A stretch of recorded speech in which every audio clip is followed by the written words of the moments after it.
So I just got out of the Costco. Oh my gosh, this is such a good story.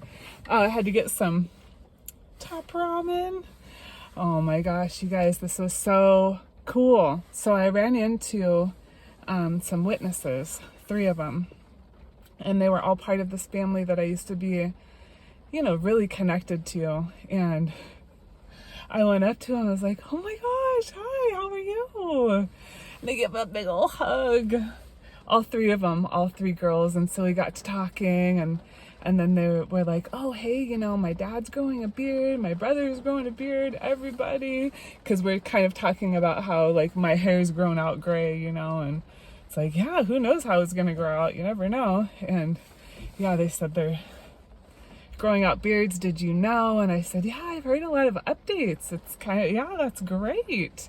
I mean, we should be able to grow beards, right? I said, I didn't remember reading that anywhere in the Bible, so that's cool. It was so funny. I said, yeah, I have heard. I said, but I'm kind of on the other side of things. And then they were like, I'm having one more coffee today. They accidentally made it too big. I said, I'm on the other side of things, but, and they're, oh, what do you mean? And I said, well, I actually help people leave the religion. And then you should have seen their face. It was so funny. She was just like after we had exchanged numbers, I was like, oh my gosh, I'd love to send you pictures of, my daughter. Cause they used to babysit my daughter. Like, we were really, really close. And they were like my childcare, so we were really tight for 3 years. Anyway, oh, you should have seen her face. It was like, she goes, that is disgusting. And I said, actually, it's not. I said, the thing is, I've met a lot of people that are just the most beautiful, most beautiful humans. They call them apostates, but I mean, the thing is like, once you start to really know these people, it's like, man, the stories that they've told and what they've been through to get free of their religion and really live a life like on their own terms. And anyways, it was so funny. I said, yeah, like, they were just like in shock. I said, yeah, I have a YouTube now. I've got Instagram, Facebook, I have groups that I run. I really help a lot of people. And my heart was beating so fast. It was like, blah, blah, blah, blah, blah. Like, I felt like it was going to come out. And I saw it, the other girl, she started like getting a little bit nervous. She started like, oh my gosh, like kind of not prancing around, but kind of like, oh shoot, I got to get out of here. But yeah. And then the one girl, she goes, so would you call yourself an apostate? And I said, no, not at all.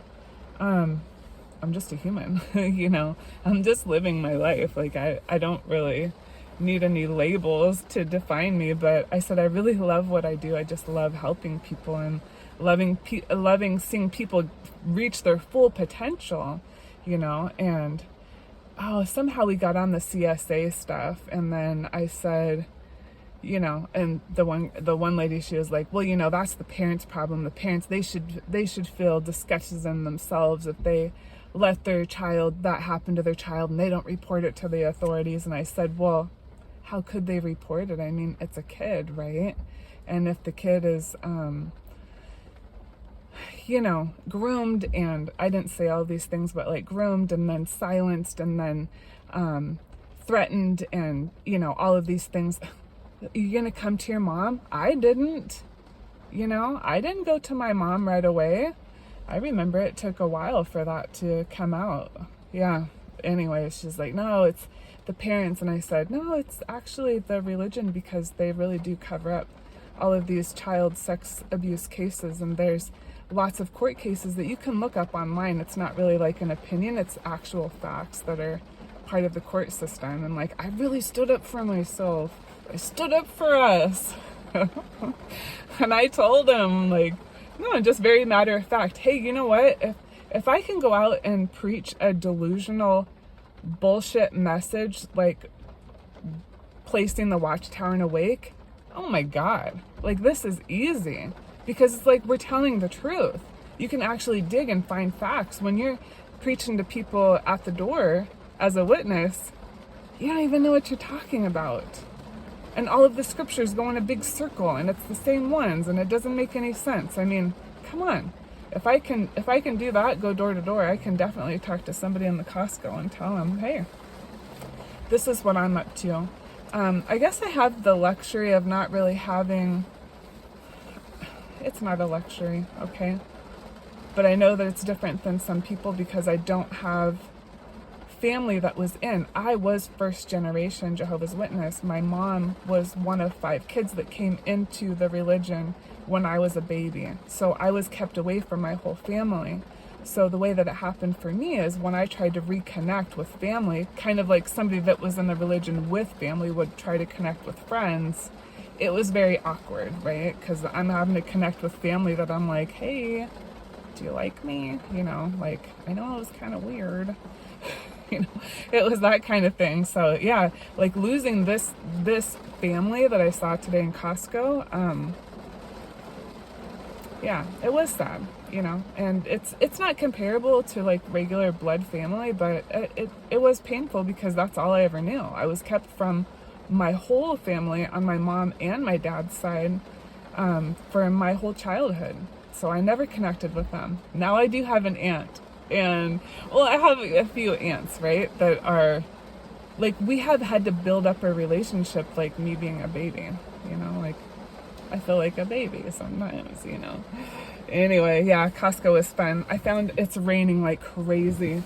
I found this cute coat, $25 at Costco right now. A little cute little puffy coat I'm gonna wear. Yeah, I hope you all have a good day. Yay for being an XJW. It's so much fun. I love my life. I love telling the truth. I love standing up for what I believe in. I love not playing by their effing rules. I love that. I love that. I think it's such a great day. Next time you see somebody that was a witness that you used to know, like, go give them a hug. Shock the hell out of them. All right. Bye, everyone.